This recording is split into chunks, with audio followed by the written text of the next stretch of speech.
kite থকা মাছ যদি খাই বেয়া নাপায় তেতিয়াহ'লে এই ৰেচিপিখন আপোনাৰ বাবে আৰু বজাৰত যদি পাই যায় জীয়াই থকা অৱস্থাত ফলি মাছ তেতিয়াহ'লেতো কথাই নাই বাই দ্য ৱে মই আপোনালোকৰ হোষ্ট সৌভিক আৰু আপোনালোকে চাই আছে কুক এণ্ড মুভ আজিৰ ৰেচিপি ফলি মাছৰ জোল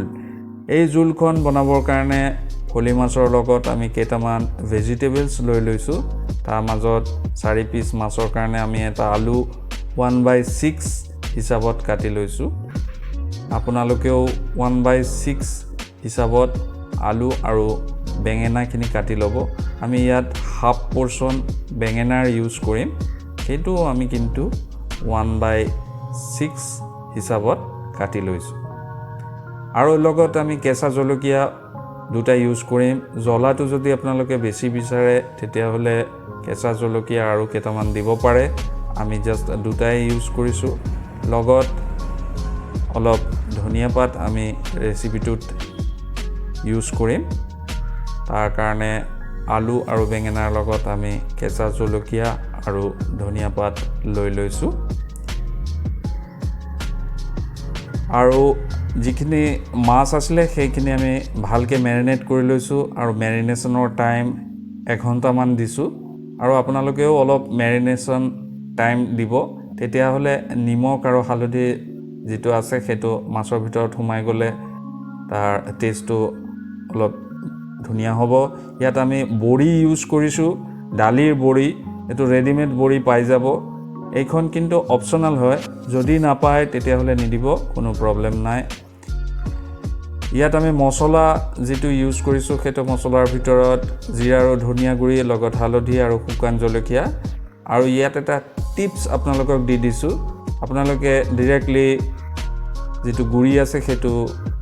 নিদিব ৰেচিপিটোত অলপ পানী দি পেলাই সেইটো মিহলাই দি তাৰপিছত তেলত দিব তেতিয়াহ'লে মাছৰ যিটো আচল মাছৰ নহয় অকল যিকোনো প্ৰিপাৰেশ্যনৰ আচল সোৱাদটো ওলাই আহিব তেল গৰম হোৱাৰ লগে লগে আমি ইয়াত দি দিছোঁ আমাৰ যিখিনি বড়ি আছিলে সেইখিনি অলপ ব্ৰাউন কালাৰ হ'ব ইমানলৈকে ভাজিব ফ্লেমটো কমাই দিব নহ'লে পুৰি যাব পাৰে অলপ টাইমত এইটো ব্ৰাউন কালাৰ আহি গ'ল আৰু এতিয়া আমি এইটো নমাই লৈছোঁ আৰু যিখিনি তেল আছিলে তাৰ লগত অলপ তেল দি গৰম অৱস্থাত আমি মাছখিনি ভাজিবলৈ দি দিছোঁ ফলি মাছত কাইট আছে চ' আপোনালোকে সৰু সৰু ল'ৰা ছোৱালীক যেতিয়া দিব অলপ সাৱধানে খাব দিব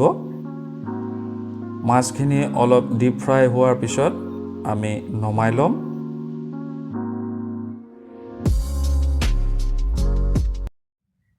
এতিয়া এই গৰম তেলখিনিত বেছি পৰিমাণে ফুৰণত ক'লা জিৰা দিব 1 চামুচমান ক'লা জিৰা ইয়াত দি দিব গৰম তেলখিনিত তাৰপিছত আলুখিনি ভাজিবলৈ দিব কিয়নো আলুখিনি অলপ সময় ল'ব আৰু আলুখিনি ভাজি অলপ হৈ যোৱাৰ পিছত আমি বেঙেনাখিনি দি দিম আৰু বেঙেনাখিনি কিন্তু আমি বেছি দেৰিলৈকে নাভাজিম কিয়নো তেতিয়াহ'লে বেঙেনাখিনি গলি যাব আৰু এইটো আপোনালোকে দেখিবলৈ পাইছে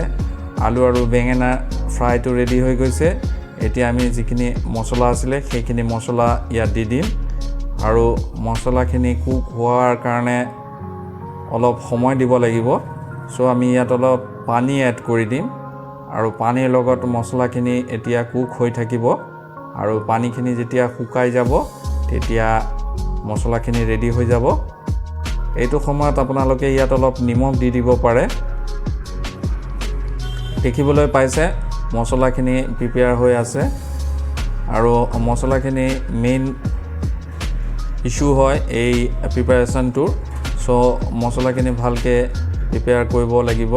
এতিয়া দেখিবলৈ পাইছে মছলাখিনি ইয়াত ৰেডি হৈ গৈছে এতিয়া আমি জোলৰ কাৰণে বাহিৰৰ পৰা পানী এড কৰি দিম আৰু যিমানটো পৰিমাণে জোল আপোনালোকে বিচাৰে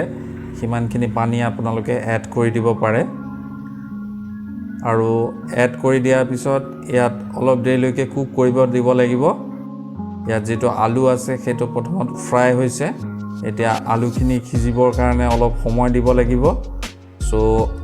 যিমানখিনি আপোনালোকে জোল বিচাৰে সিমানখিনি পানী দি পেলাই ইয়াত আপোনালোকে মাছখিনি এৰি দিব পাৰে সো আলুটো সিজিবৰ কাৰণে যিমানখিনি টাইম লাগিব সেইটো সময়ত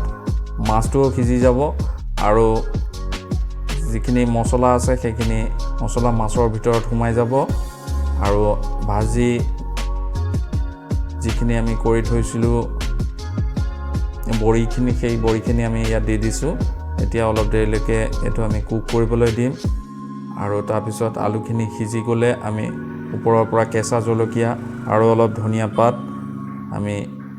ছটিয়াই দিম আমাৰ প্ৰিপাৰেশ্যনটো অলমষ্ট ৰেডি হৈ গৈছে ইমান দেৰিলৈকে মই আপোনালোকৰ হোষ্ট আছিলোঁ সৌভিক আৰু আপোনালোকে চাই আছিলে কুক এণ্ড মুভ আৰু যদি চেনেলখনত প্ৰথমবাৰৰ কাৰণে ভিজিট কৰি আছে তেতিয়াহ'লে কাইণ্ডলি ছাবস্ক্ৰাইব কৰি দিব আৰু ৰেচিপিটোৰ প্ৰিপাৰেশ্যনখন চাই ভাল লাগিলে মৰম লগাকৈ এটা লাইক দি দিব